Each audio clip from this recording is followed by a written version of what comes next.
A single blissful Buddha, meanwhile, together with an inverted satanic cross, a peace symbol, a pentagon, and the eye in the triangle, were taking up Danny Price-Fixer's attention back in New York.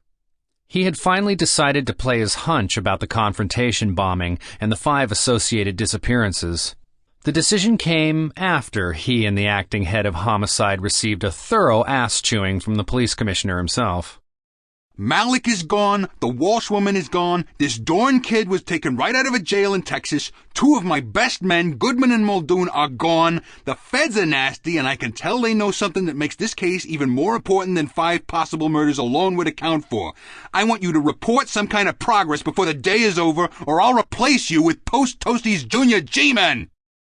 When they escaped into the hall, Price-Fixer asked the man from homicide, Van Meter, "What are you going to do?" Go back and give my men the same ass-chewing. I'll produce. Van Meter didn't really sound convinced. And what are you going to do? He added, lamely. "I'm going to play a hunch," Danny said, and he walked down to Bunko Fraud, where he exchanged some words with a detective named Sergeant Joe Friday, who always insisted on trying to act like his namesake in the famous television series. "I want a mystic," Danny said. "Palmist, crystal gazer, witch, astrologer, any preference?" Friday asked. The technique doesn't matter. I want one you've never been able to pin anything on. One you investigated and found a little scary, as if she or he really did have something on the ball." "I know the one you want," Friday said emphatically, hitting the intercom button on his phone. "R&I," he said, and waited. "Corella, send up the package on Mama Sutra." The package, when it shot out of the inner office tube, proved to be all that Danny had hoped for. Mama Sutra had no arrests. She had been investigated several times, usually at the demand of rich husbands who thought she had too much influence over their wives, and once at the demand of the board of directors of a public utility who thought the president of the firm consulted too often with her. But none of her activities involved any claims that could be construed to be in violation of the fraud laws. Furthermore, she had dealt with the extremely wealthy for many years and had never played any games remotely like an Okanabora or Gypsy Switch on any of them. Her business card, included in the package, modestly offered only spiritual insight, but she evidently delivered it in horse doctor's doses. One detective, after interviewing her, quit the force and entered a Trappist monastery in Kentucky. A second became questionable and finally useless in the eyes of his superiors because of an incessant series of memos he wrote urging that New York be the first American city to experiment with the English system of unarmed policemen. And a third announced that he had been a closet queen for 2 decades and began sporting a gay liberation button, necessitating his immediate transfer to the vice squad. "This is my woman," Price-Fixer said, and an hour later he sat in her waiting room studying the blissful Buddha and other occult accessories, feeling like a horse's ass. This was really going out on a limb, he knew, and his only excuse was that Saul Goodman frequently cracked hopeless cases by making equally bizarre jumps. Danny was ready to jump. The disappearance of Professor Marsh and Arkham was connected with the confrontation mystery, and both were connected with Fernando Poo and the gods of Atlantis. The receptionist, an attractive young Chinese woman named Mao something or other, put down her phone and said, "You can go right in." Danny opened the door and walked into a completely austere room, white as the North Pole. The white walls had no paintings, the white rug was solid white without any design in it, and Mama Sutra's desk and the Danish chair facing it were also white. He realized that the total lack of occult paraphernalia, together with the lack of color, was certainly more impressive than heavy curtains, shadows, smoldering candles, and a crystal ball. Mama Sutra looked like Maria Ospinskaya, the old actress who was always popping up on the Late Late Show to tell Lon Chaney Jr. that he would always walk the thorny path of lycanthropy until all tears empty into the sea.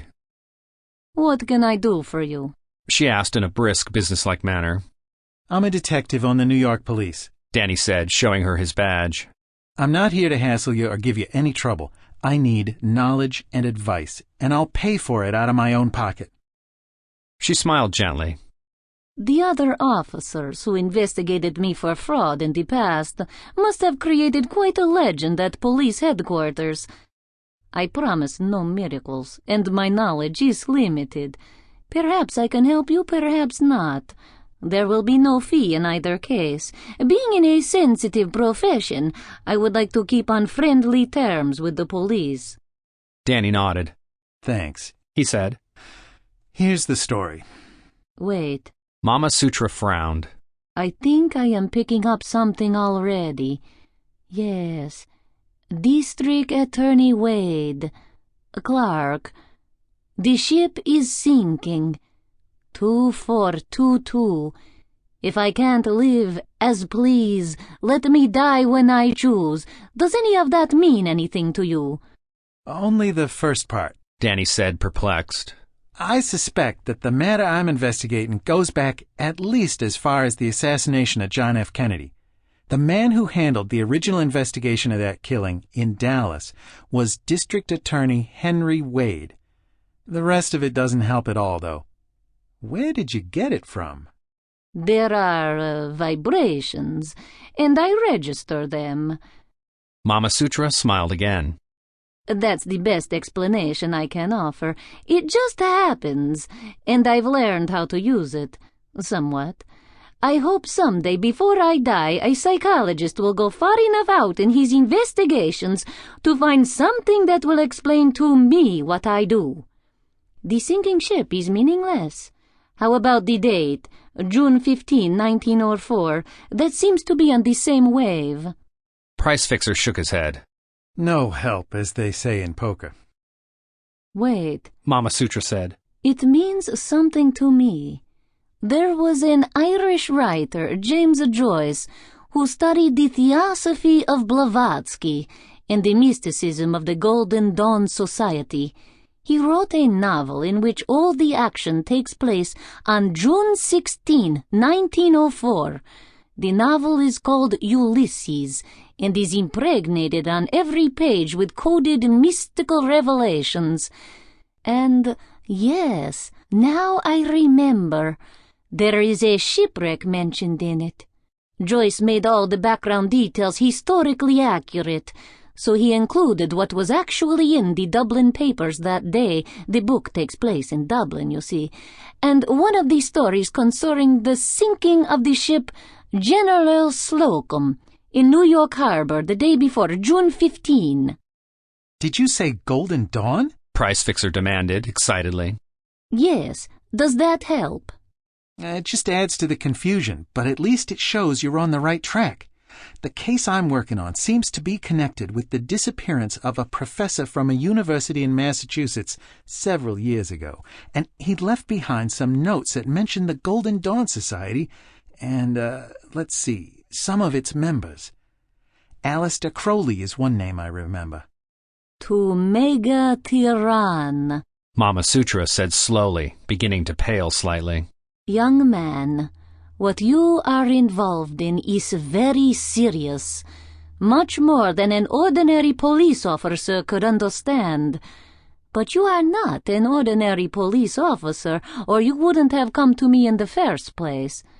Let me tell you flatly, then, that what you have stumbled upon is something that could very easily involve both James Joyce's mysticism and the assassination of President John Kennedy. But to understand that, you will have to stretch your mind to the breaking point. Let me suggest that you wait while I have my receptionist make you a rather stiff drink. "Can't drink on duty, ma'am," Danny said sadly. Mama Sutra took a deep breath. Very well. You'll have to take it cold and struggle with it as best you can. "Does it involve the Loigor?" Danny asked, hesitantly. Yes, you already have a large part of the puzzle if you know that much. "Ma'am," Danny said. "I think I'll have that drink. Bourbon, if you have it." 2422. He thought, while Mama Sutra spoke to the receptionist. That's even crazier than the rest of this. 2 plus 4 plus 2 plus 2 adds up to 10, the base of the decimal system. What the hell does that mean? Or 24 plus 22 adds up to 46. That's 2 times 23, the number missing in between 24 and 22. Another enigma.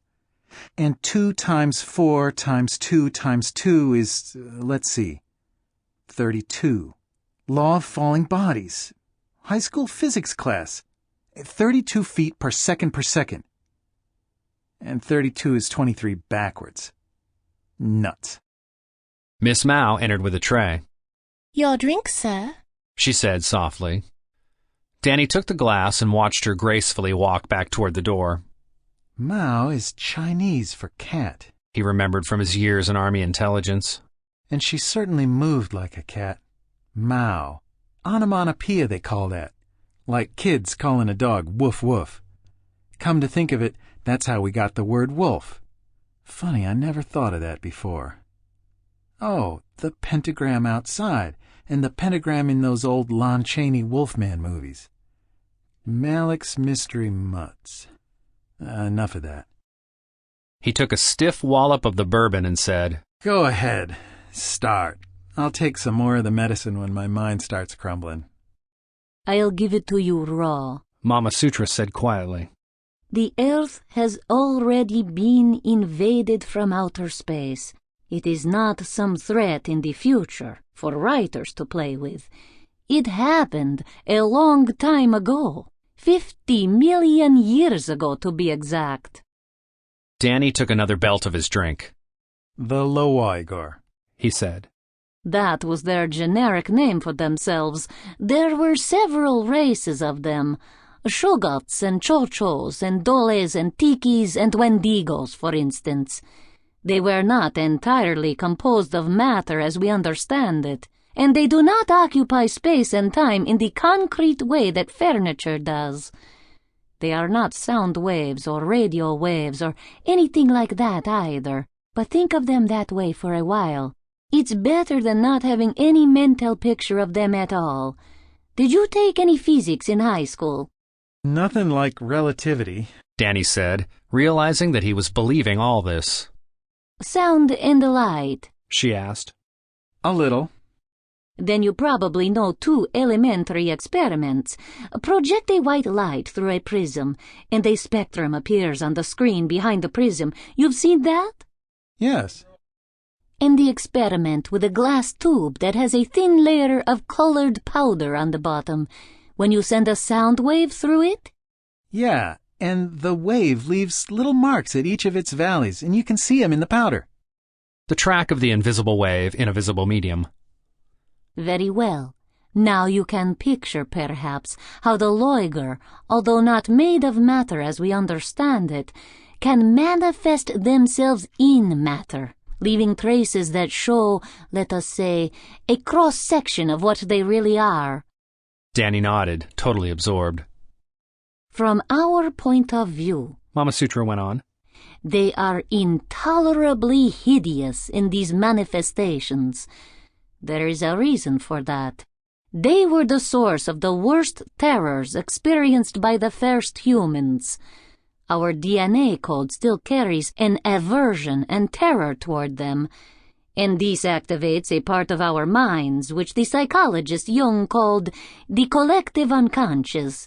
That is where all myth and art come from. Everything frightening, loathsome, and terrible in the folklore, in the paintings and statues, in the legends and epics of every people on earth, contains a partial image of a manifestation of the Loiger. As a foulness shall ye know them, a great Arab poet wrote. And they've been at war with us through all of history? Danny asked unhappily. Not at all. Are the stockyards at war with the cattle? It's nothing like war at all. Mama Sutra said simply. It's just that they own us. I see. Danny said. Yes, of course. I see. He looked into his empty glass dismally. Could I have another? He murmured. After Miss Mao had brought him another bourbon, he took a huge swallow and slouched forward in his chair. There's nothing we can do about it? He asked. There is one group that has been trying to liberate humanity, Mama Sutra said. But Loiger have great powers to warp and distort minds.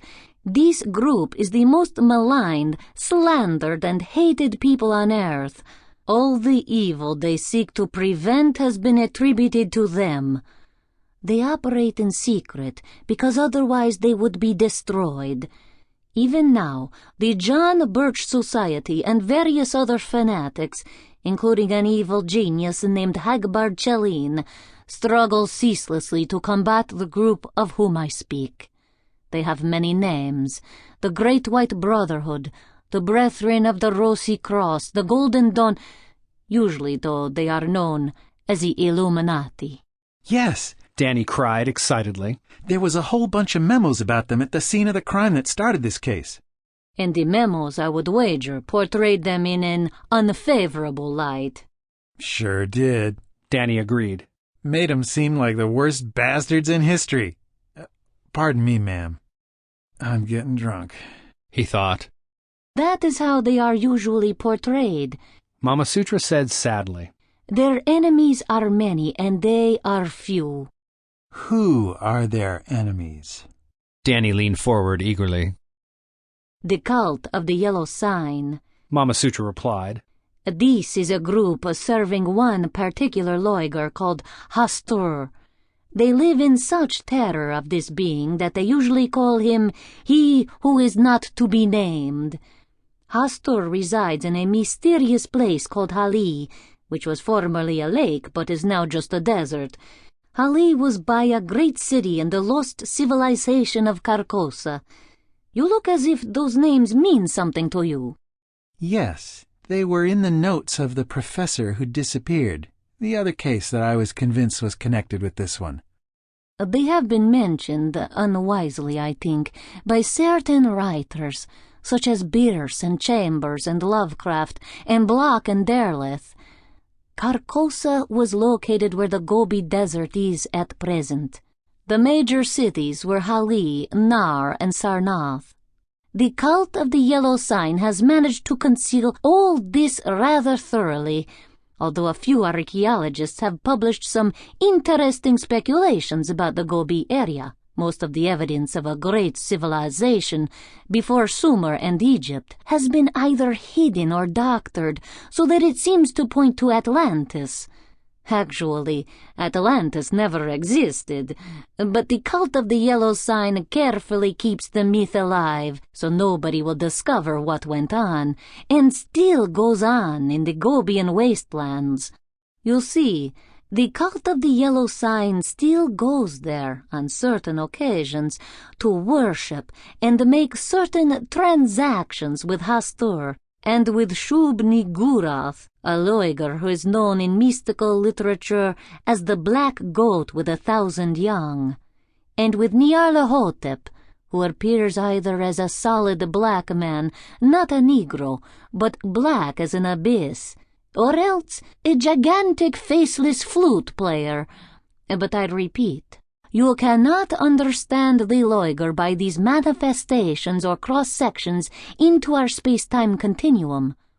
Do you believe in God? Yes? Danny answered, startled by the sudden personal question. Take a little more of your drink. I must tell you now that your God is another manifestation of some Loiger. That is how religion began, and how the Loiger and their servants in the cult of the yellow sign continue it.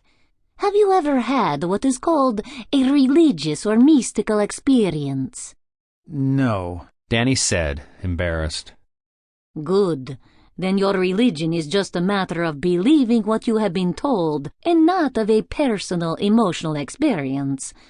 All such experiences come from the Loiger to enslave us. Revelations, visions, trances, miracles, all of it is a trap. Ordinary, normal people instinctively avoid such aberrations.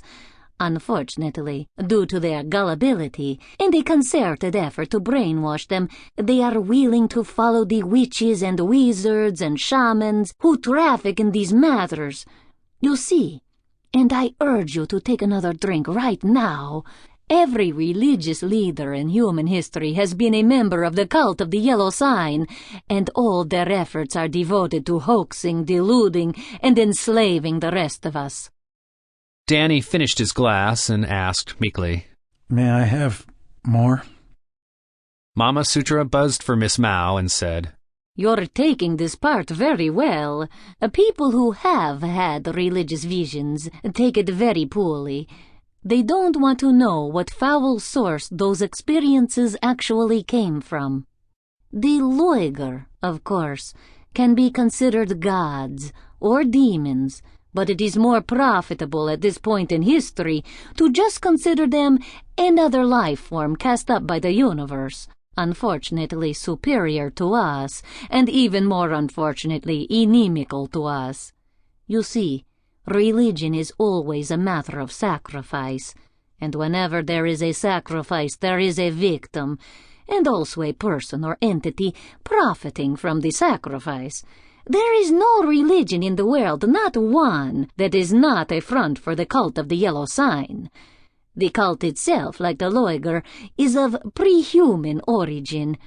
It began among the snake people of Velusia, the peninsula that is now Europe, and then spread eastward to be adopted by the first humans in Carcosa. Always the purpose of the cult has been to serve the Loiger, at the expense of other human beings. Since the rise of the Illuminati, the cult has also acted to combat their work and discredit them. Danny was glad that Miss Mao arrived then with his third stiff bourbon. And who are the Illuminati? And what is their goal? He asked, belting away a strong swallow. Their founder, Mama Sutra said, was the first man to think rationally about the Loiger.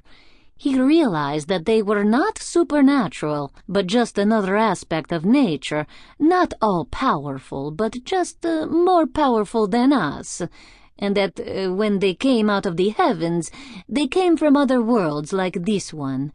His name has come down to us in certain secret teachings and documents.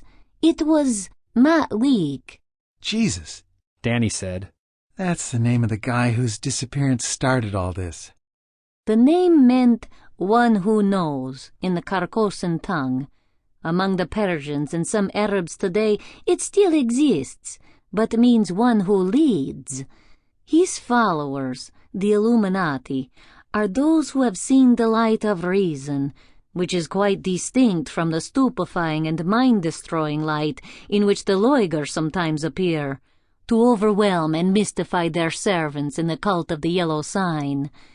What Ma'lik sought, what the Illuminati still seek, is scientific knowledge that will surpass the powers of the Loiger, end mankind's enslavement, and allow us all to become self-owners instead of property. How large is the Illuminati? Very small. I don't know the exact number. Mama Sutra sighed. I have never been accepted for membership. Their standards are quite high. One must virtually be a walking encyclopedia to qualify for an initial interview. You must remember that this is the most dedicated, most persecuted, most secret group in the world. Everything they do, if not wiped off the records by the cult of the yellow sign, is always misrepresented and pictured as malign, devious, and totally evil. Indeed, any effort to be rational, to think scientifically, to discover or publish a new truth, even by those outside the Illuminati, is always pictured in those colors by the cult and all the religions which serve as its fronts. All churches, Protestant, Catholic, Jewish, Muslim, Hindu, Buddhist, or whatever, have always opposed and persecuted science. The cult of the yellow sign even fills the mass media with this propaganda. Their favorite stories are the ones about the scientist who isn't fully human until he has a religious insight and recognizes the higher powers, the Loiger, that is, and the other one about the scientist who seeks truth without fear and causes a disaster. He meddled with things man should leave alone, is always the punchline on that one. The same hatred of knowledge and glorification of superstition and ignorance permeates all human societies. How much more of this can you stand? Mama Sutra asked abruptly. I don't honestly know, Danny said wearily. Seems if I do get to the bottom of this business, it'll bring every power in this country down on my head. The least that'll happen is I'll get kicked out of my job. More likely, I'll disappear like the man I'm looking for and the first two detectives on this case. But for my own satisfaction, I'd like to know the rest of the truth before I bid you good day and look for a hole to hide in. You might also tell me how you can survive knowing as much as you do. I have studied much. I have a shield. I cannot explain the shield any more than I can explain my ESP. I only know that it works. As to answering your other questions, first tell me about your investigation. Then I will be able to relate it to the Illuminati and the cult of the yellow sign. Danny took another drink, closed his eyes for a minute, and launched into his story. He began with the Marsh disappearance in Arkham 4 years earlier, his perusal of the missing professor's notes, his reading in the books mentioned in those notes, and his conclusion that a drug cult was involved.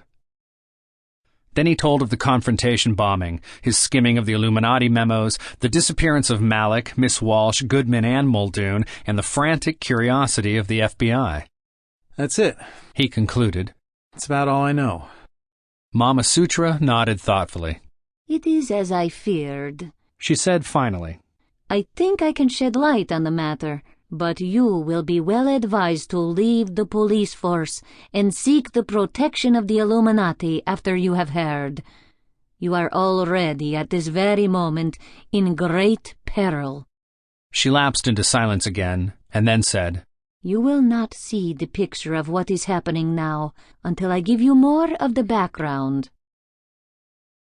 For the next hour, Danny Price Fixer sat transfixed as Mama Sutra told him of the longest war in history, the battle for the freedom of the human mind waged by the Illuminati against the forces of slavery, superstition, and sorcery. It began, She repeated, in ancient Carcosa, when the first humans were contacted by the serpent people of Valusia. The latter brought with them certain fruits with strange powers. These fruits would be called hallucinogens or psychedelics today. But what they did to the brain of the eater was not in any sense a hallucination. It opened him to invasion by the loiger. The chief fruit used in these rites was a botanical cousin of the modern apple, yellowish or golden in color, and the snake people promised, Eat of this, and you shall become all-powerful. In fact, the eaters became enslaved by the loiger, and especially by Hastur, who took up residence in the lake of Hali. Distorted versions of what happened have come down to us in various African legends about people who had commerce with snakes and lost their souls, in the Homeric tale of the lotus eaters in Genesis, and in the Arabic lore utilized in the fiction of Robert W. Chambers, Ambrose Bierce, and others. Soon, the cult of the yellow sign was formed among the eaters of the golden apples, and its first high priest, Gruad, bargained with Hastur for certain powers, in return for which loiger were fed on human sacrifices. The people were told that the sacrifices were good for the crops, and this in fact was partially true, for the loiger ate only the energy of the victim, and the body, buried in the fields, gave back its nitrogen to the soil. This was the beginning of religion and of government. Gruad controlled the temple, and the temple soon controlled Hali, and then all of Carcosa. So things went for many thousands of years, until the priests were rich, fat, and decadent, while the citizens lived in terror and slavery. The number of sacrifices increased ever, for Hastur grew with each victim whose energy he absorbed, and his appetite grew with him. Finally, among the people there arose one who had been refused admission to the priesthood, Malik, and he taught that humanity could become all-powerful, not through eating the golden apples and sacrificing to the loiger, but through a process he called rational thought. He was, of course, fed to Hastur as soon as the priests heard of this teaching, but he had followers, and they quickly learned to keep their thoughts private and plan their activities in secret. This was the age of midnight arrests, purge trials, and accelerating sacrifices in Carcosa. And eventually, the followers of Malik, the few who had escaped extermination, fled to the Thuranian subcontinent, which is now Europe. There they met little people who had come down from the north after the snake folk had exterminated each other in some form of slow, insidious and stealthy civil war. Apparently the snakes never met in a single battle during all this time. The poison in the wine cup, the knife in the back, and similar subtle activities had slowly escalated to the deadly level of actual warfare. The serpent people had an aversion to facing an enemy as they killed him.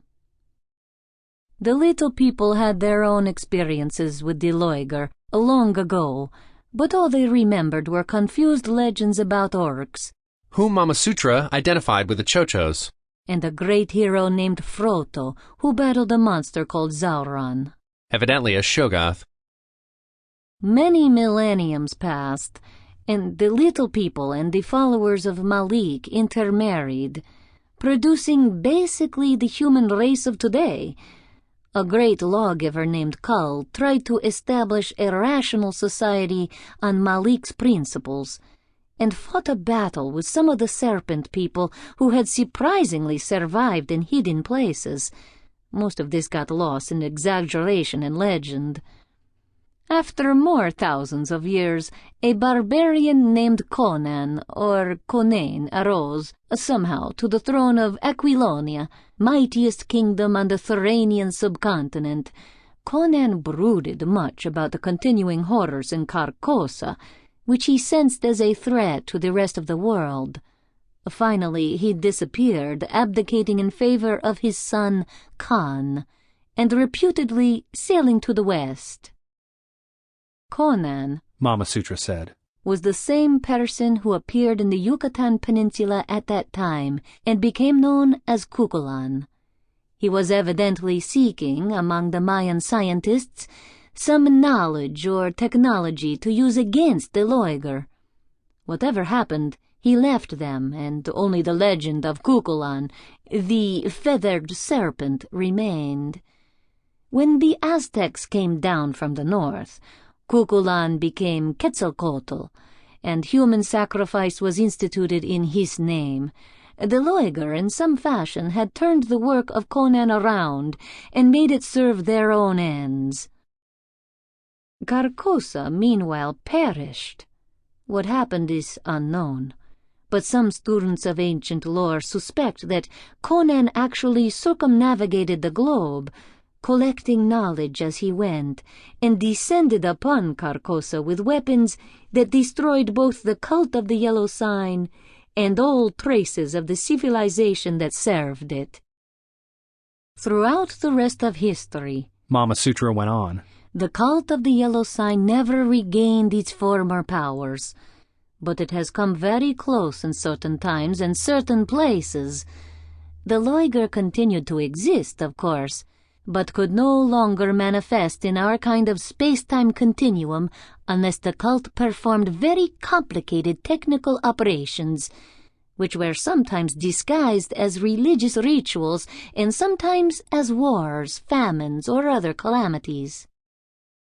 Over the intervening ages, the cult waged steady warfare against the one power that threatened them, rationality. When they couldn't manifest the Loiger to blast the mind, they learned to fake it. If real magic wasn't available, stage magic served in its place. By real magic, of course, I mean the technology of the Loiger.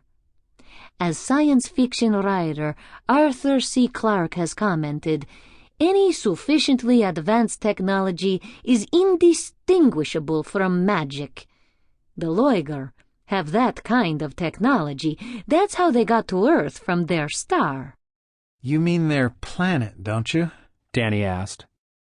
No, they lived originally on a star. I told you they were not made of matter as we understand it. Incidentally, Their origin on a star explains why the pentagram, or star shape, always attracts their attention, and is one of the best ways of summoning them. They invented that design. A star doesn't look five-pointed to a human being, but that's what it looks like to them. Finally, in the 18th century, the age of reason appeared to be at hand. Tentatively, as an experiment, one branch of the Illuminati surfaced in Bavaria. They were led by an ex-Jesuit named Adam Weishaupt, who had inside knowledge of how the cult of the yellow sign operated and performed its hoaxes and miracles. The real brain behind this movement, however, was Weishaupt's wife Eve. But they knew that, even in the age of reason, humanity was not ready yet for a liberation movement led by a woman, so Adam fronted for her. The experiment was unsuccessful. The cult of the yellow sign planted fake documents in the home of an Illuminatus named Zwack, whispered some hints to a Bavarian government, and then watched with glee as the movement was disbanded and hounded out of Germany. A simultaneous experiment began in America, started by two Illuminati named Jefferson and Franklin. Both preached reason like Weishaupt, but carefully did not make his mistake of stating explicitly how this contradicted religion and superstition. This latter matter they discussed only in their private letters.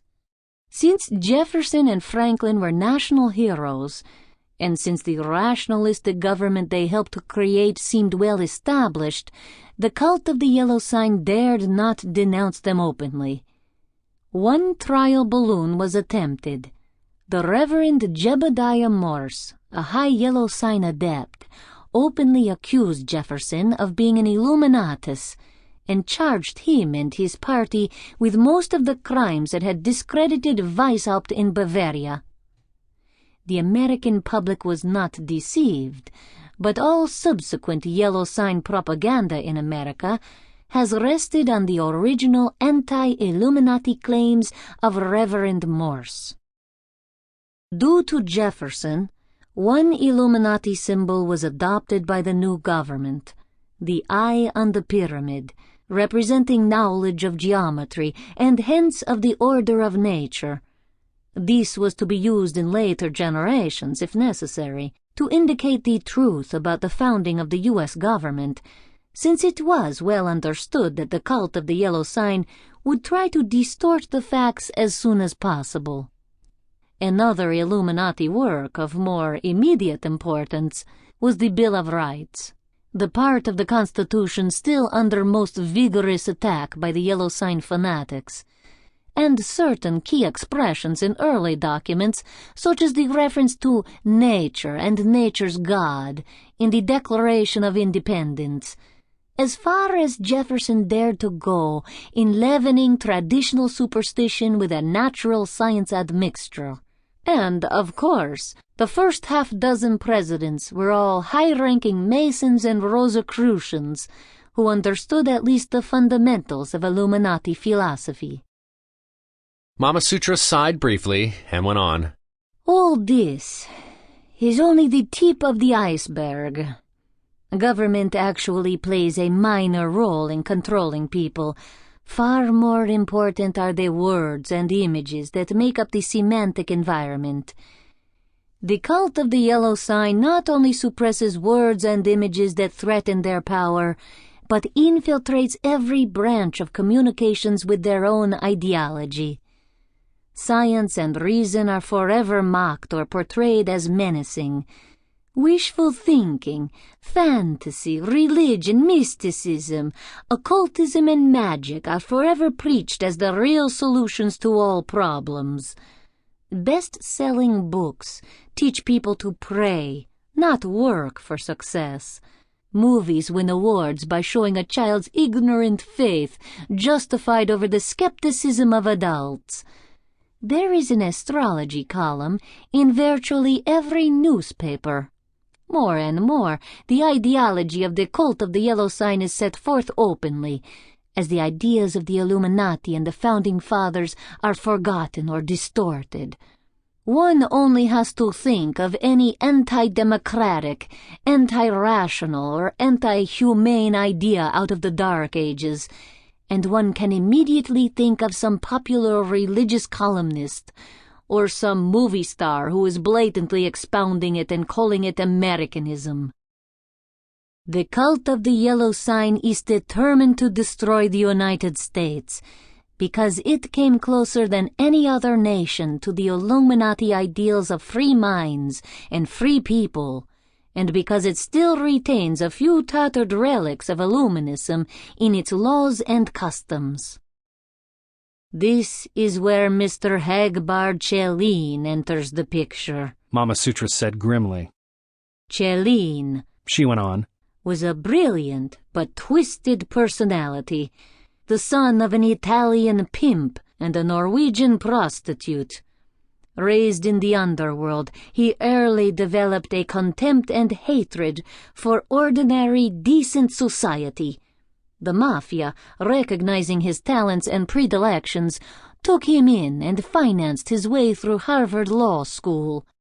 After graduation, he became an important mouthpiece for syndicate hoodlums in trouble with the law. On the side, however, he also took some cases for American Indians, since this was a way of frustrating the government. In one particularly bitter battle, he attempted to stop the construction of a much-needed dam in upstate New York. His unbalanced behavior in the courtroom, which helped lose the case, indicated his deep attraction for the occult, since he had obviously been taken in by the superstitions of the Indians he served. Mafia dons conferred with leaders of the cult of the Yellow Sign, and soon Hagbard, who had been wandering around Europe aimlessly, was recruited to start a new front for the cult, to fight the United States both politically and religiously.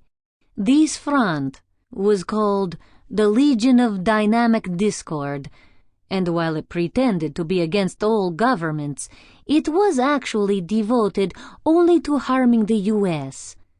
He was given a submarine, which he later claimed to have designed himself, and became an important cog in the Mafia heroin smuggling business. More important, his crew, renegades and misfits from all nations, were indoctrinated in a deliberately nonsensical variety of mysticism. An important center of Cellini's heroin network was a fake church in Santa Isabel on the island of Fernando Poo. Obviously, Mama Sutra concluded, Joseph Malik, the editor of Confrontation, was investigating the Illuminati, deceived by the lies spread against them by Cellini and the Yellow Sign adepts. As for Professor Marsh, his explorations in Fernando Poo may have revealed something about Cellini's heroin ring. Then you think they're both dead. Danny said somberly. And probably Goodman and Muldoon, and Pat Walsh, the researcher, also. Not necessarily. Cellini, as I have told you, is both brilliant and quite insane. He has perfected his own form of brainwashing, and it amuses him to recruit rather than destroy any possible opponent. It is quite possible that all of these people are working for him right now against the Illuminati and the United States, which they will believe to be the major enemies of humanity. Mama Sutra paused thoughtfully. However, that is far from sure.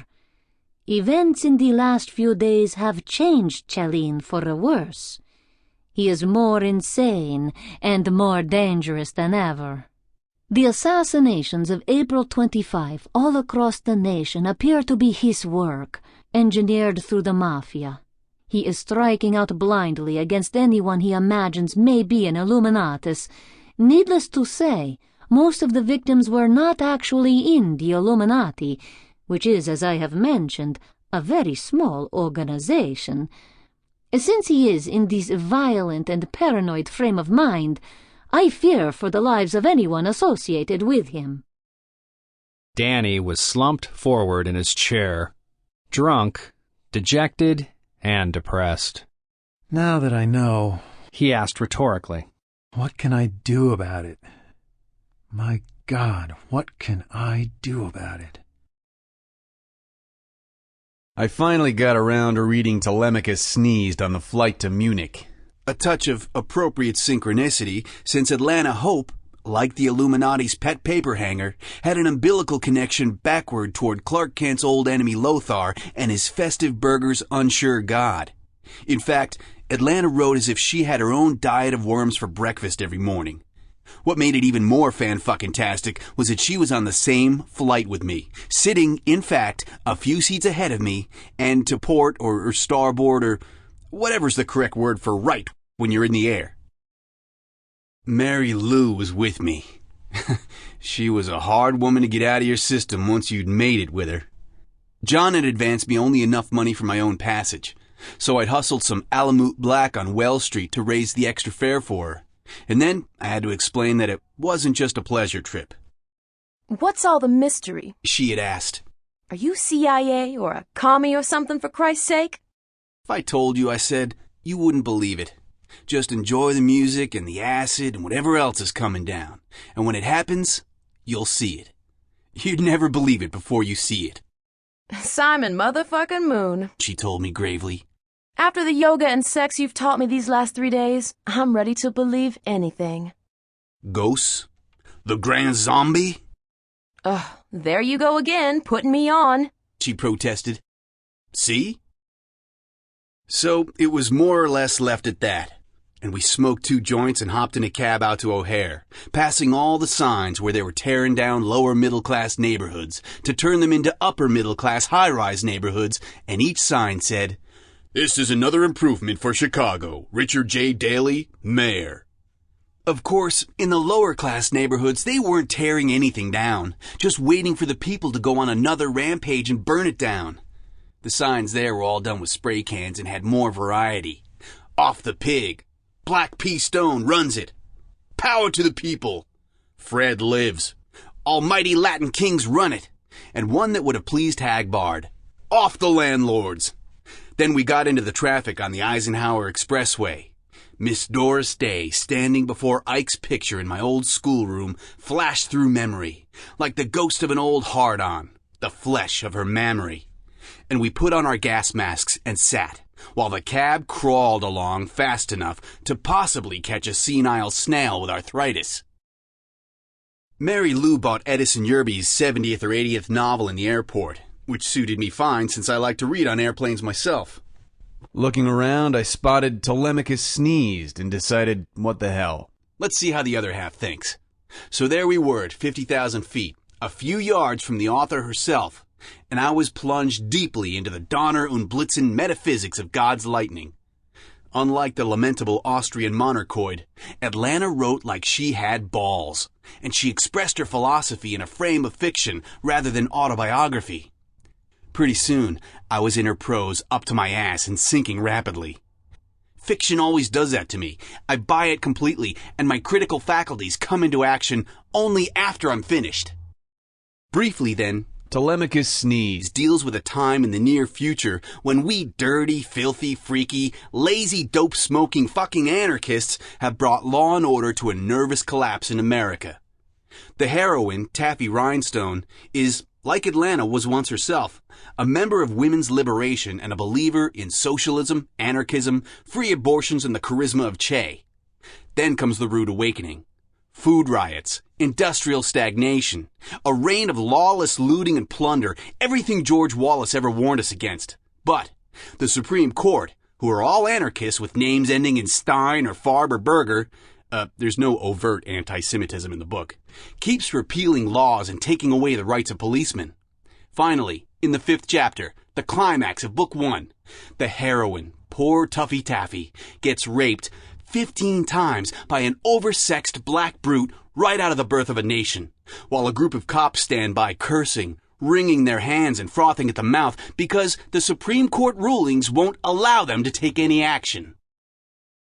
In Book 2, which takes place a few years later, things have degenerated even further, and factory pollution has been replaced by a thick layer of marijuana smoke hanging over the country. The Supreme Court is gone, butchered by LSD-crazed Mau-Maus who mistook them for a meeting of the Washington chapter of the Policemen's Benevolent Association.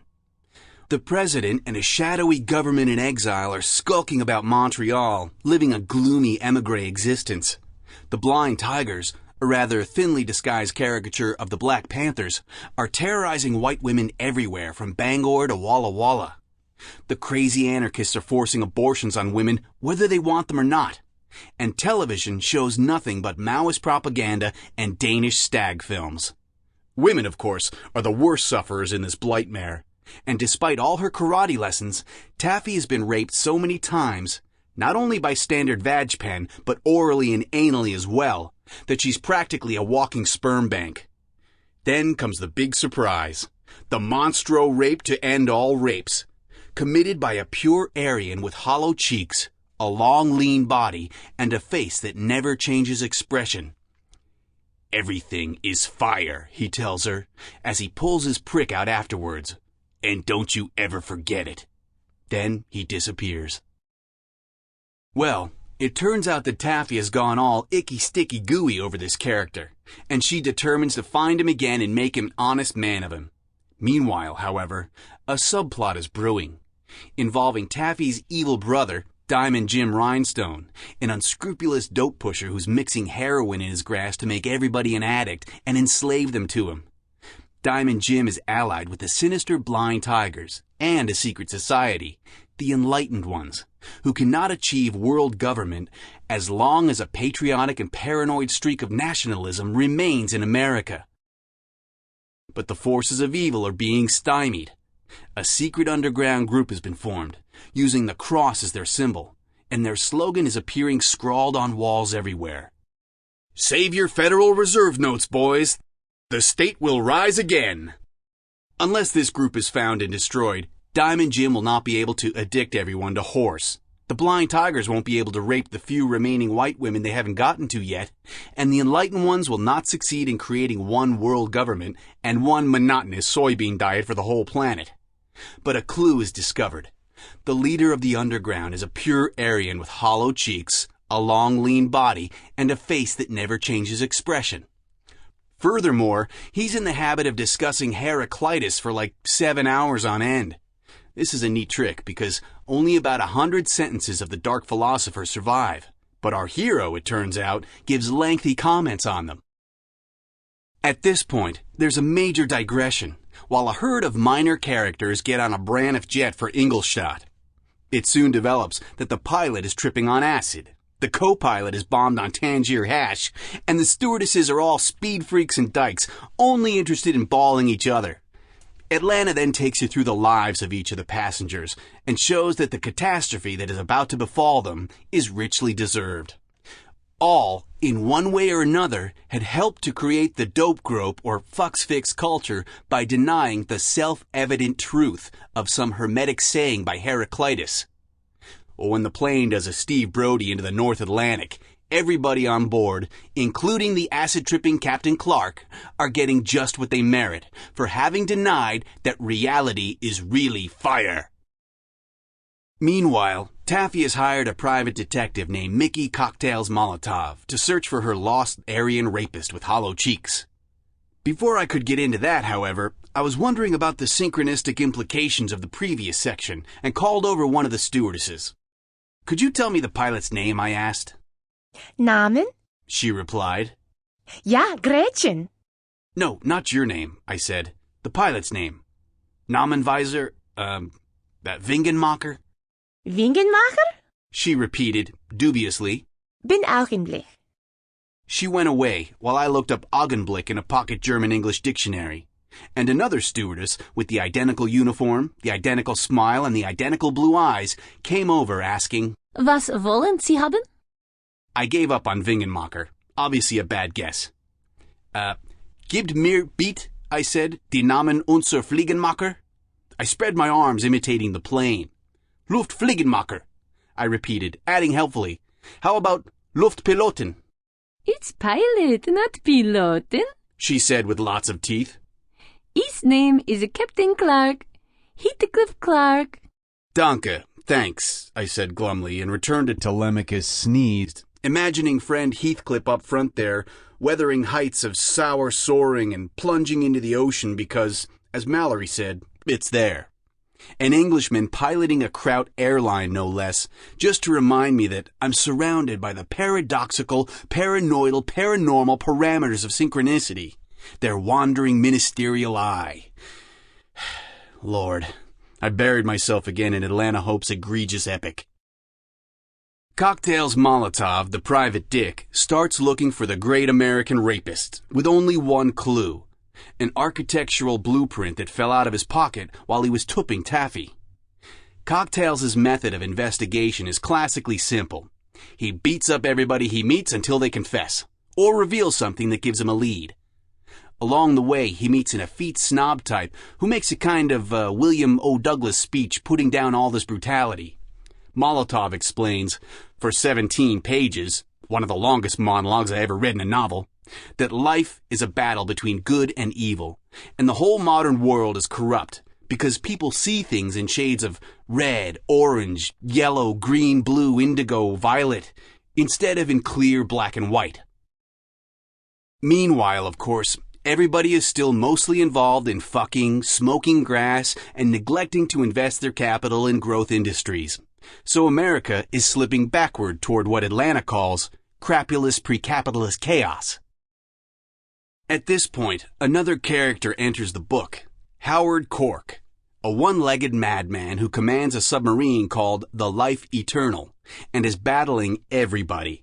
The anarchists, the communists, the Diamond Jim Rhinestone heroin cabal, the blind tigers, the enlightened ones, the U.S. government in exile, the still nameless patriotic underground, and the Chicago Cubs, since he is convinced they are all fronting for a white whale of superhuman intelligence who's trying to take over the world on behalf of the cetaceans.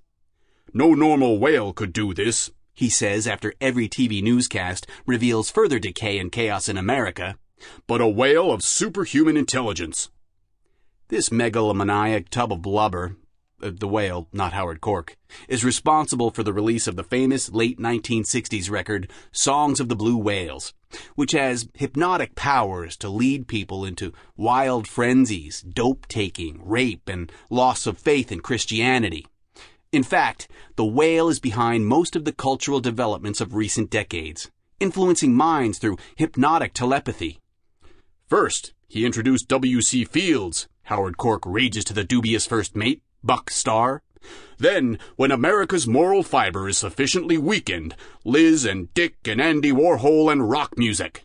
Now, the Songs of the Blue Whales."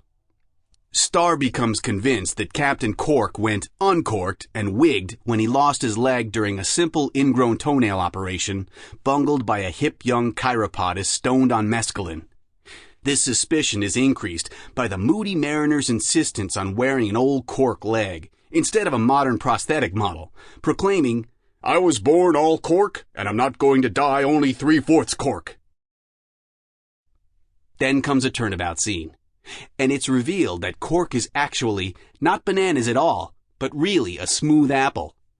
In a meeting with a pure Aryan with hollow cheeks, a long lean body, and a face that never changes expression, it develops that the captain is an agent of the underground, which is called God's lightning, because of Heraclitus' idea that God first manifested himself as a lightning bolt which created the world.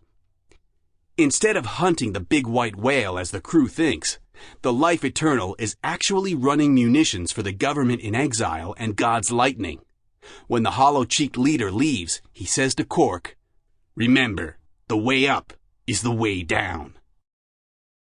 Meanwhile, the gateless gates swung creakingly open, and I started picking up some of the real world. That is, I began to recognize myself again as the ringmaster. All of this information gets fed into me, entropy and negentropy, all synergized up in a wodge of wonderland, and I compute it as well as my memory banks give it unto me, to understand these doings.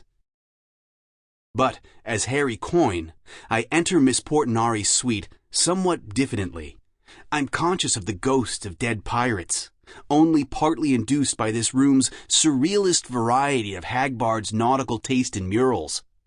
In fact, Harry, in his own language, had an asshole tight enough to shit bricks. It was easy now to accept that long-haired hippie George and even his black girlfriend as equals. But it just didn't seem right to be asked to accept a teenage girl as a superior. A couple days ago, I would have been thinking how to get into her panties. Now I was thinking how to get her into my head. That Hagbard and his dope sure have screwed up my sense of values worse than anything since I left Biloxi. And for some reason, I could hear the Reverend Hill pounding the Bible and hollering up a storm back there in Biloxi long ago. No remission without blood. No remission without blood, brothers and sisters. St. Paul says it, and don't you forget it. No remission without the blood of our Lord and Savior, Jesus Christ. Amen. And Hagbard reads Fuck-Up's final analysis of the strategy and tactics in the Battle of Atlantis. All the evidence is consistent with Assumption A and inconsistent with Assumption B, the mathematical part of Fuck-Up has decided. Hagbard grinds his teeth in a savage grimace. Assumption A is that the Illuminati spider ships were under remote control, and Assumption B is that there were human beings aboard them. Trust not a man who's rich in flex. His morals may be sadly lax. Ready for destruction of enemy ships. Howard's voice came back to him. Are your people out of the way? Of course. Quit hesitating. This is no time to be a humanitarian. Assumption A is that the Illuminati spider ships were under remote control. The sea is crueler than the land. Sometimes. None of the evidence is consistent with Assumption B. Hagbard reached out a brown finger, let it rest on a white button on the railing in front of him, then pressed it decisively. That's all there is to it, he said. But that wasn't all there was to it. He had decided, coolly and in his wrong mind, that if he was a murderer already, the final gambit might as well be one that would salvage part of the demonstration. He had sent George to Drake. Bob, you're dead now.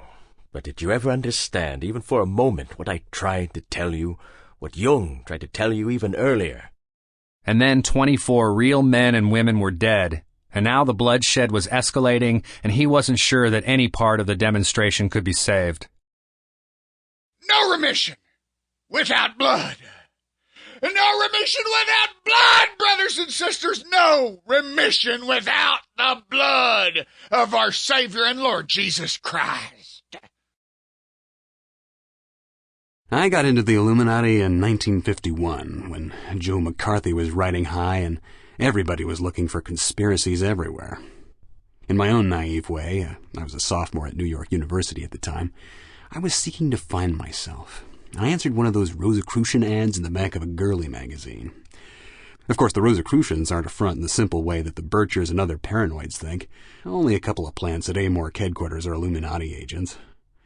But they select possible candidates at random, and we get slightly different mailings than those sent to the average new member.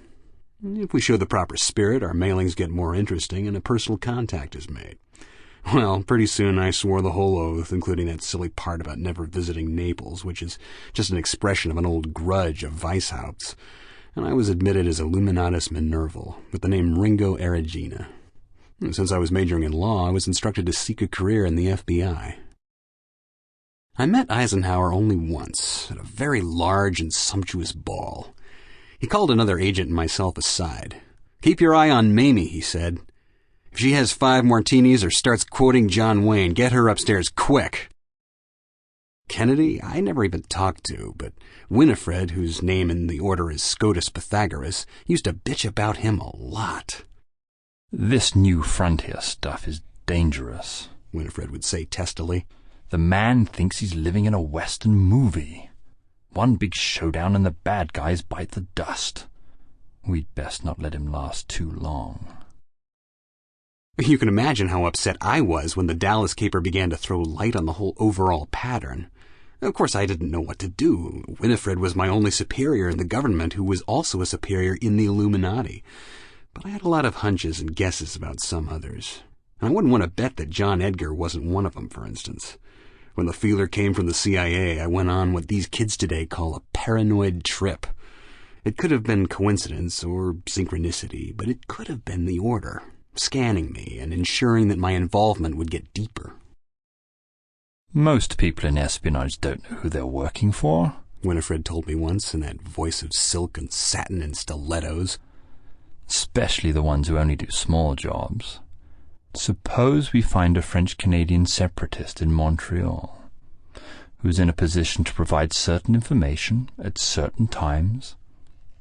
We certainly don't ask him to work for American intelligence.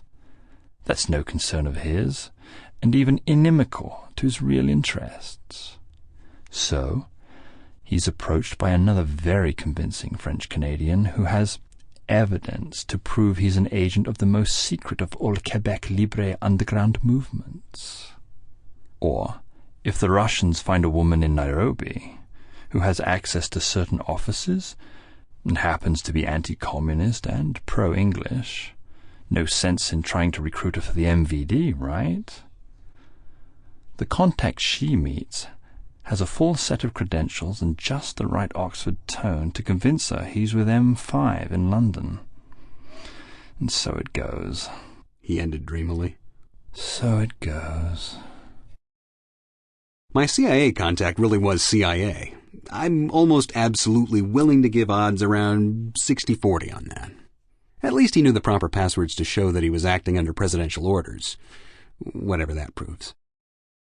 It was Hoover himself who ordered me to infiltrate God's lightning. Well, he didn't pick me alone. I was part of a group, and a rousing pep talk he gave us.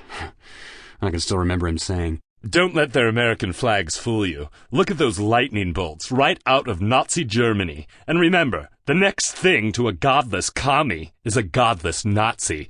They're both against free enterprise." Of course, as soon as I was admitted to the Arlington chapter of God's Lightning, I found out that free enterprise stood second only to Heraclitus in their pantheon.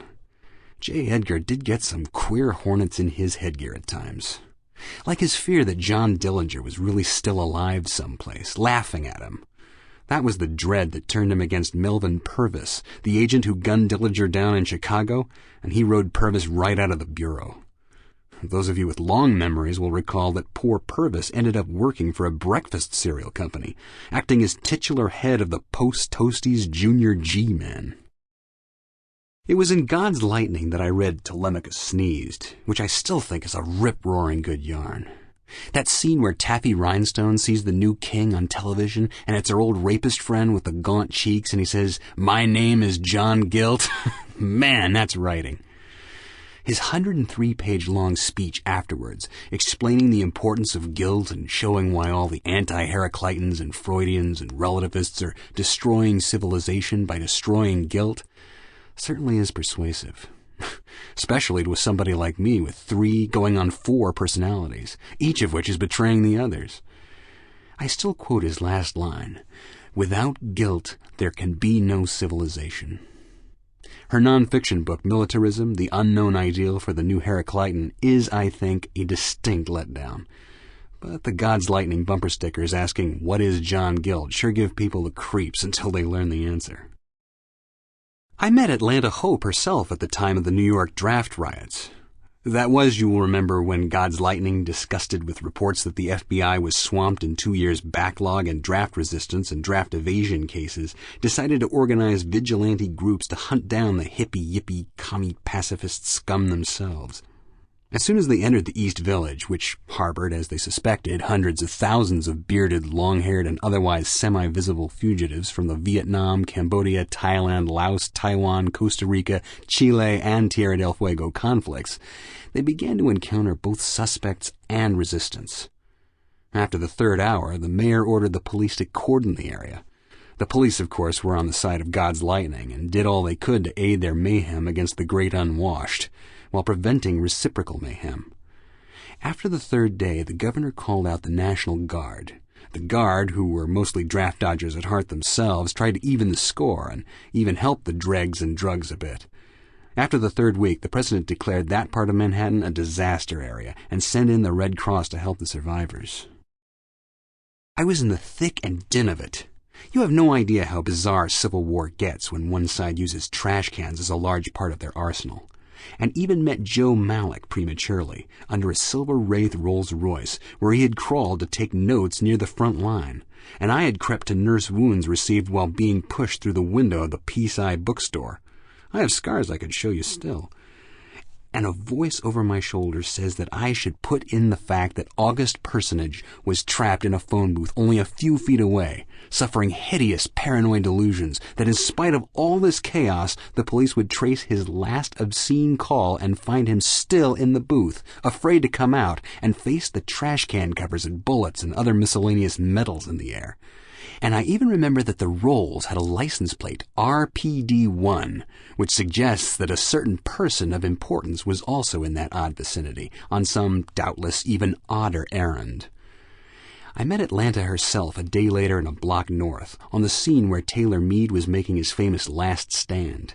Atlanta grabbed my right arm, the wounded one, it made me wince, and howled something like, "Welcome, brother, in the true faith! War is the health of the state. Conflict is the creator of all things." Seeing she was on a heavy Heraclitus wavelength, I quoted, with great passion, "Men should fight for the laws as they would for the walls of the city." That won her, and I was Atlanta's personal lieutenant for the rest of the battle. Atlanta remembered me from the riots, and I was summoned to organize the first tactical strikes against Nader's raiders. If I do say so myself, I did a commendable job. It earned me a raise from the Bureau, a tight but genuinely pleased smile from my CIA drop, a promotion to Illuminatus Prelator from Winifred, and another audience with Atlanta Hope, which led to my initiation into the AA, the super-secret conspiracy for which she was really working. The AA is so arcane that even now I can't reveal the full name hinted in those initials. My secret name was Prince of Wands E. I got the Prince of Wands by picking a tarot card at random, and she gave me the E herself, from which I deduced that there were 4 other Princes of Wands, together with 5 Kings of Swords, and so forth, meaning that the AA was something special in even esoteric realms, since it was a worldwide conspiracy with no more than 390 members. 5 times the number of cards in the tarot deck. The name fairly suited me. I wouldn't want to be Hanged Man D or Fool A, and I was happy that the prince is known for his multiple personalities. If I had been 3.5 agents before, my role in God's Lightning a fairly straightforward one, at least from GL's point of view, since I was only asked to smash, not to spy, there was no doubt that I was 4 agents now, belonging to the FBI, the CIA, the Illuminati, and the AA, and betraying each of them to at least 1 and sometimes 2 or 3 of the others. Yes, I had been converted to the AA during their initiation. If I could describe that most amazing ritual, you would not wonder why. Then came the Vice President's brainstorm about economizing on agents, and I began to get transferred on loan to the CIA frequently, whereupon the Bureau discreetly asked me to report anything interesting that I observed. This, however, I perceive as a further complexification of my 4-way psychic stretch, and not as the inevitable, irrefragable, and synergetic 5th step. And I was right, for it was only in the last year that I entered the terminal stage, or grumment, as the order calls it, due to those curious events which led me from Robert Putney Drake to Hagbard Chileen. I was sent to the Council on Foreign Relations banquet, carrying the credentials of a Pinkerton detective. My supposed role as Private Dick was to keep an eye on the jewels of the ladies and other valuables. My real job was to place a small bug on the table where Robert Putney Drake would be sitting.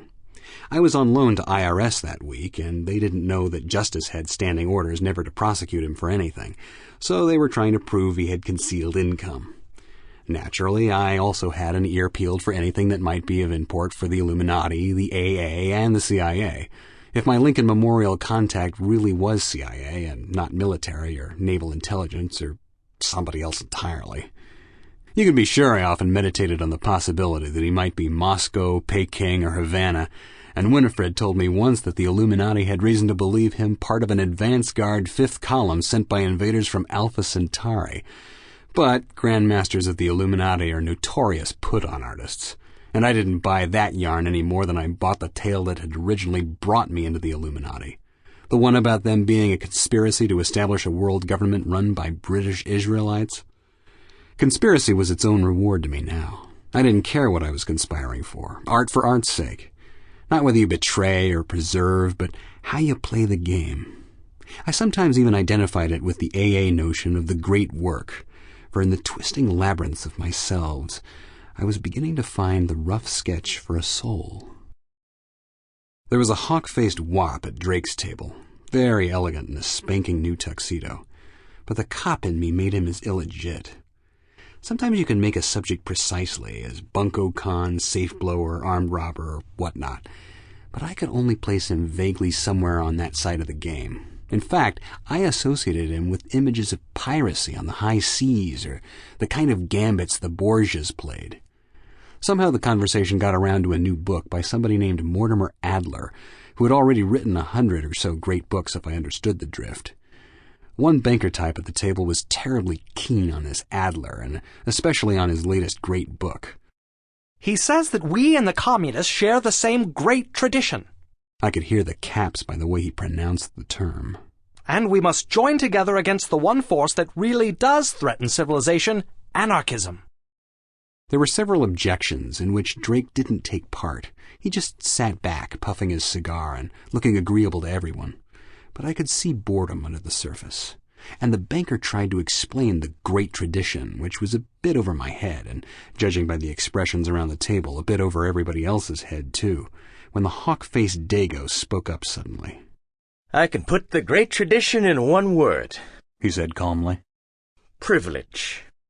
Old Drake suddenly stopped looking agreeable but bored. He seemed both interested and amused.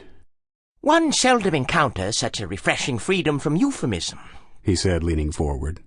But perhaps I am reading too much into your remarks, sir. Hawkface sipped at his champagne and patted his mouth with a napkin before answering. I think not, he said at last. Privilege is defined in most dictionaries as a right or immunity giving special favors or benefits to those who hold it. Another meaning in Webster is not subject to the usual rules or penalties. The invaluable thesaurus gives such synonyms as power, authority, birthright, franchise, patent, grant, favor, and, I'm sad to say, pretension. Surely we all know what privilege is in this club, don't we, gentlemen? Do I have to remind you of the Latin roots, privi, private, and lege, law, and point out in detail how we have created our private law over here, just as the Politburo have created their own private law in their own sphere of influence? But that's not the great tradition, the banker type said. Later I learned that he was actually a college professor. Drake was the only banker at that table. What Mr. Adler means by the great tradition, what Mortimer means by the great tradition, Hawkface interrupted rudely, is a set of myths and fables invented to legitimize or sugarcoat the institution of privilege. Correct me if I'm wrong, he added more politely, but with a sardonic grin. He means, the true believer said, the undeniable axioms, the time-tested truths, the shared wisdom of the ages, the myths and fables, Hawkface contributed gently. The sacred, time-tested wisdom of the ages, the other went on, becoming redundant. The basic bedrock of civil society, of civilization. And we do share that with the communists. And it is just that common humanistic tradition that the young anarchists on both sides of the Iron Curtain are blaspheming, denying, and trying to destroy. It has nothing to do with privilege at all. Pardon me, the dark man said. Are you a college professor? Certainly. I'm head of the political science department at Harvard. Oh, the dark man shrugged. I'm sorry for talking so bluntly before you. I thought I was entirely surrounded by men of business and finance. The professor was just starting to look as if he spotted the implied insult in that formal apology when Drake interrupted. Quite so. No need to shock our paid idealists and turn them into vulgar realists overnight. At the same time, is it absolutely necessary to state what we all know in such a manner as to imply a rather hostile and outside viewpoint? Who are you, and what is your trade, sir? Hagbard Shilleen, import-export. Golden Apparel transfers here in New York. A few other small establishments in other ports. As he spoke, my image of piracy and Borgia's stealth came back strongly. And we're not children here, he added. So why should we avoid frank language? The professor, taken aback a foot or so by this turn in the conversation, sat perplexed as Drake replied, So, civilization is privilege, or private law, as you say so literally, and we all know where private law comes from, except the poor professor here, out of the barrel of a gun, in the words of a gentleman whose bluntness you would appreciate. It is your conclusion, then, that Adler is, for all his naivete, correct, and we have more in common with the communist rulers than we have setting us at odds. Let me illuminate you further, Gillian said, and the way he pronounced the verb made me jump. Drake's blue eyes flashed a bit, too, but that didn't surprise me. Anybody as rich as IRS thought he was would have to be on the inside. Privilege implies exclusion from privilege, just as advantage implies disadvantage, Gillian went on. In the same mathematically reciprocal way, profit implies loss.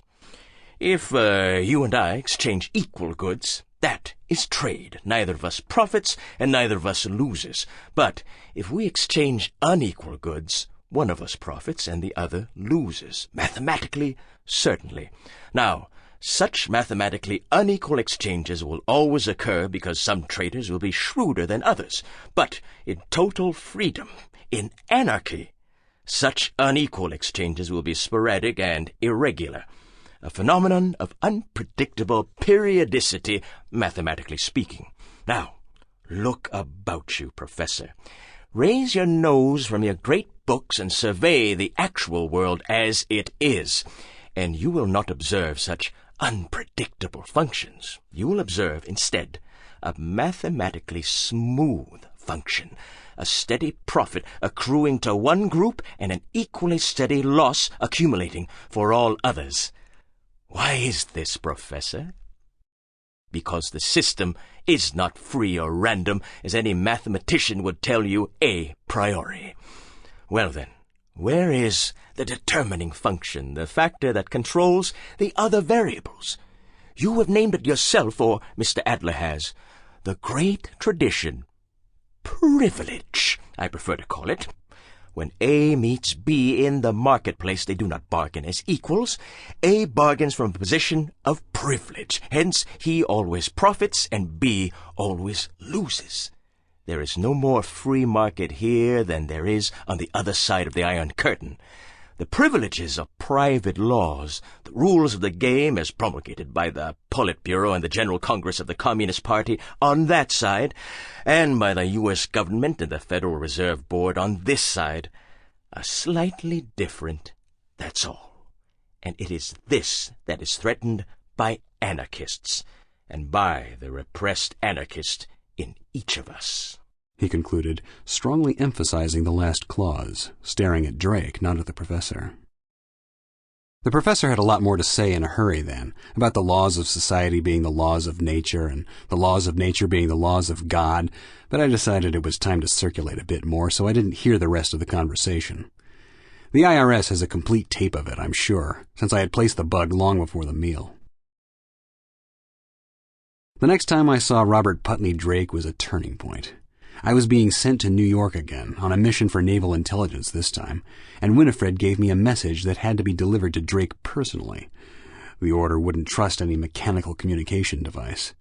Strangely, my CIA drop also gave me a message for Drake, and it was the same message.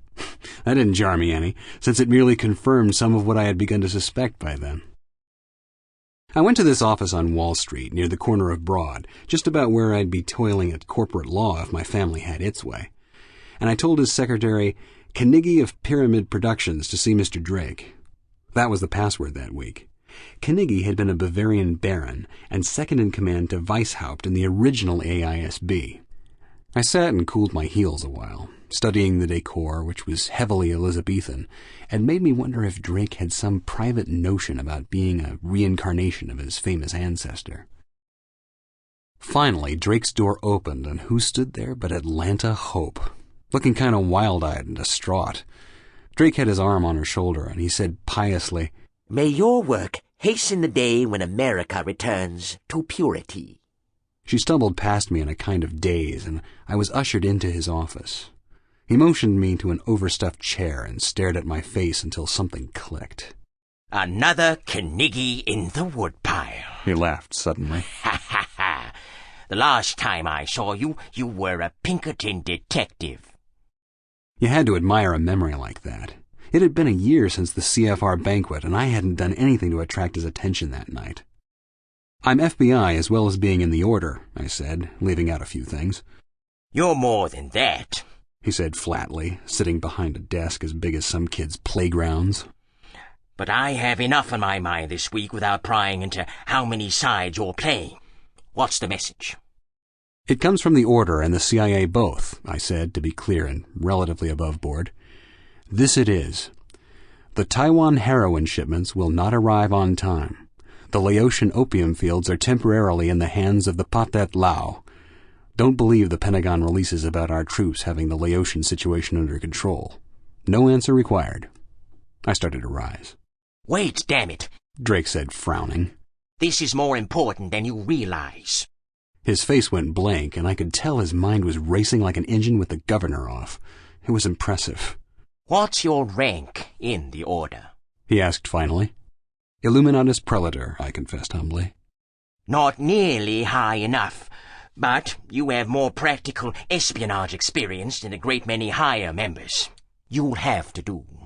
The old barracuda relaxed, having come to a decision. "How much do you know about the cult of the Black Mother?" he asked. "The most militant and most secret black power group in the country," I said carefully. "They avoid publicity instead of seeking it, because their strategy is based on an eventual coup d'etat, not on revolution. Until a minute ago, I thought no white man in the country even knew of their existence, except those of us in the FBI. The Bureau has never reported on them to other government agencies, because we're ashamed to admit we've never been able to keep an informer inside for long. They all die of natural causes. That's what bugs us." "Nobody in the Order has ever told you the truth?" Drake demanded. "No," I said, curious. "I thought what I just told you was the truth." "Winifred is more closed-mouthed than he needs to be," Drake said. "The cult of the Black Mother is entirely controlled by the Order. They monitor ghetto affairs for us. Right now, they predict a revival of the 1960s-style uprisings for late summer in Harlem, on the west side of Chicago and in Detroit. They need to up the addiction rate at least 18%, hopefully 20 or 25% in all those areas, or the property damage will be even more enormous than we are prepared to absorb. They can't do it if they have to cut their present stock even more than it's already cut. There just has to be more junk in the ghettos or all hell will break loose by August." I began to realize that he had used the word monitor in its strict cybernetic meaning. "There's only one alternative," Drake went on. "the black market. There's a very cunning and well-organized group that's been trying to crack the CIA syndicate heroin monopoly for quite a while now. The cult of the Black Mother. We'll have to deal with them directly. I don't want the Order involved at all. They would make it messy, and besides, we'll have to crush this group later when we're able to pierce their cover." The upshot of it was that I found myself on 110th Street in Harlem, feeling very white and unbulletproof, entering a restaurant called the Signifying Monkey.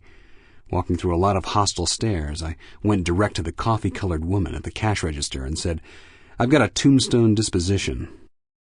She gave me a piercing look and muttered, "Upstairs, after the men's room, the door marked private. Knock 5 times. She grinned maliciously. And if you're not kosher, kiss your white ass goodbye, brother." I went up the stairs, found the door, knocked 5 times, and one eye in an ebony face looked out at me stonily. "White," he said. "Man," I replied. "Native," he came back. "Born," I finished. A bolt slipped on the chain, and the door opened the rest of the way. I never did find out whose idea of a joke that password was. They had lifted it from the Ku Klux Klan, of course. The room I was in was heavy with marijuana smoke, but I could see that it was decently furnished and dominated by an enormous statue of Kali, the Black Mother. I had visions of weird Gunga Din rites and shouts of "kill for the love of Kali." There were 4 other men in the room, in addition to the one who let me in, and 2 reefers were circulating, 1 Deosil and 1 Widdershins. "Who you from?" a voice asked in the murk. "AISB," I answered carefully. "And I'm to speak with Hassan-e-Sabah X." "You're speaking to him," said the tallest and blackest character in the bunch, passing me a reefer. I took a quick, deep draw, and Christ, it was good. I'd been half addicted ever since the march on the Pentagon in 1967, where I walked right behind Norman Mailer part of the way, and later fell in with some hippies who were sitting on the steps smoking it. I say I was half addicted since then because, well, 2 of me believe, as a loyal government employee, that the old government publications claiming marijuana is addicting must be true, or the government wouldn't have printed them. Fortunately, the other 2 of me know that it isn't addicting, so I don't go through very bad withdrawal when it's scarce. I started to outline the situation to Hassan-e-Sabah X, but the other joint came around, Widdershins, and I took a drag on that. "A man could get stoned doing this," I said facetiously. "Yeah," a satisfied black voice agreed in the gloom.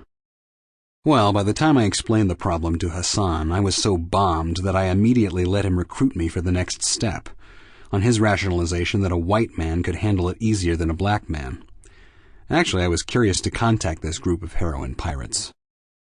Hassan wrote the address carefully. "Now here's the passwords," he said. "You say, 'Do what thou wilt,' shall be the whole of the law. Don't say, 'Do what you will.' They can't stand anybody fucking around with the words. It has something to do with magic." She replies, "Love is the law, love under will." Then you finish it with, "Every man and every woman is a star." Got it? You could bet your ass I got it. I was almost goggle-eyed. It was the passwords of the AA. "One more thing," Hassan added. "Be sure to ask for Miss Mao, not Mama Sutra. Mama isn't cleared for this." As the Braniff jet took off from Kennedy International, Simon was already deep into Telemachus Sneezed again. He didn't notice the preoccupied-looking, red-headed young man who took the seat across the aisle. If he had, he would have immediately made the identification. Cop. He was reading, "Factory smog is a symbol of progress, of the divine fire of industry, of the flaming deity of Heraclitus." Hare Krishna, Hare Krishna, Hare Hare. Harry Coyne didn't know what the drug was. Miss Portinari had merely said, "It takes you further than pot," and handed him the tablet. It might be that LSD the hippies use, he reflected, or it might be something else entirely that Hagbard and Fuckup had concocted in the ship's laboratory. Miss Portinari went on chanting, Hare Rama, Hare Rama, Hare Hare. Obediently, he continued to stare into the aquamarine pool between them. She wore a yellow robe and sat placidly in the lotus position. "I've got to know," he had told her. I can't go around with 2 sets of memories and never be sure which are real and which Hagbard just put in my head, like a man puts a baby in a woman. Did I kill all those people, or didn't I?" You must be in the proper frame of mind before you can accept the answer, she had replied remotely. Hare Koinsha, Hare Koinsha, Hare Hare. Was she changing the chant, or was it the drug? He tried to keep calm and continue staring into the pool, as she had ordered, but the porcelain design around it was changing. Instead of 2 dolphins chasing each other's tails, like the astrological sign of Pisces, the age that was ending, according to Hagbard, it was now one long serpent-like creature trying to swallow its own tail. "That's me," he thought. "A lot of people have told me I'm as thin and long as a snake. And it's everybody else, too." He realized suddenly. I'm seeing what George told me. The self pursuing the self and trying to govern it. The self trying to swallow the self. But as he stared, fascinated, the pool turned red, blood red, the color of guilt, and he felt it reach out and try to pull him down into it, into red oblivion, a void made flush. It's alive! He screamed. Jesus motherfucking Christ! Miss Portinari casually stirred the pool, remote and calm, and its spiral inward slowly turned back to aquamarine. Harry felt himself blushing. It was only an hallucination, and muttered, "Pardon my language, ma'am." Don't apologize, she said sharply. The most important truths always appear first as blasphemies or obscenities. That's why every great innovator is persecuted, and the sacraments look obscene, too, to an outsider. The Eucharist is just sublimated cannibalism to the unawakened. When the Pope kisses the feet of the laity, he looks like an old queen to some people. The rites of Pan look like a suburban orgy. Think about what you said. Since it has 5 words and fits the law of 5s, it is especially significant. This is a weird bunch, but they know important things, Harry reminded himself. He looked deep into the blue spiral and silently repeated to himself, "It's alive, Jesus motherfucking Christ, it's alive." Jesus, looking strangely hawk-faced and Hagbardian, rose from the pool. "This is my Bodhi," he said, pointing. Harry looked and saw Buddha sitting beneath the Bodhi tree. "Tattvam Asi," he said, and the falling leaves of the tree turned into millions of TV sets, all broadcasting the same Laurel and Hardy movie. "Now look what you made me do," Hardy was saying. In a previous incarnation, Harry saw himself as a centurion, semper cunnilingus, driving the nails into the cross. "Look," he said to Jesus. "Nothing personal. I'm only following orders." "So am I," Jesus said. "My Father's orders. Aren't we all?" Look into the pool, Miss Portinari repeated. Just look into the pool. It was like each Chinese box had another Chinese box inside it. But the best of all belonged to Miss Mao Su Shi. We were reclining in her trim but elegant pad on West 87th Street, passing a joint back and forth and comparing multiple identities. We were naked on a bearskin rug, a dream come true, for she was my ideal woman. "I got into the AA first, Tobias," she was saying. "They recruited me at a Baha'i meeting. They have cruisers out looking for likely prospects in every mystical group, from Subu to Scientology, you know. Then Naval Intelligence contacted me, and I reported to them on what the AA was up to. I'm not flexible as you, though, and my loyalties tend to stay fairly constant. Chiefly, I was reporting to AA what I gleaned from Naval Intelligence. I did believe in the AA, basically, until I met him." "That reminds me," I said, jealous of the worshipful way she said him, as if talking about a god. "If he's coming soon, shouldn't we get up and put some clothes on?" "If you want to be bourgeois," she said. While we were dressing, I remembered something. "By the way," I asked casually, "who are you spying on Mama Sutra for? The AA, Naval Intelligence, or him?" "All 3 of them." She was starting to pull her panties on, and I said suddenly, "Wait." I knelt and kissed her pussy one last time. "For the nicest Chinese box I've opened in this whole case," I said gallantly. That was my Illuminati training. As an FBI man, I was ashamed of such a perverted act. We finished dressing, and she was pouring some wine, a light German vintage from, of all places, Bavaria, when the knock came. Miss Mao sidled over to the door in her slinky Chinese dress and said softly, "Hail, Eris." "All hail Discordia," came a voice from outside. She slipped the lock, and a little fat man walked in. My first reaction was astonishment. He didn't look anything like the super-intellectual superhero she had described. "Hagbard couldn't come," he said briefly. "I'll handle the sale and initiate you," with a glance at me, "into the Legion of Dynamic Discord, if you're really ready, as Miss Mao says, to battle every government on Earth and the Illuminati to boot." "I'm ready," I said passionately. I'm tired of being a puppet on 4 sets of strings. Actually, I know I just wanted a 5th set. Good, he said. Put her there. And he held out his hand. As we shook, he said, Episcopos Jim Cartwright of the Mad Dog Cabal. Tobias Knight, I said, of the FBI, the CIA, the AA, and the Illuminati. He blinked briefly. I've met double agents and triple agents, but you're the first quadruple agent in my experience. I guess this was inevitable, by the law of 5s. Welcome to the 5th ring of the world's oldest continuous 5-ring circus.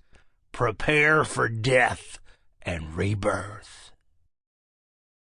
Jesus motherfucking Christ! It's alive!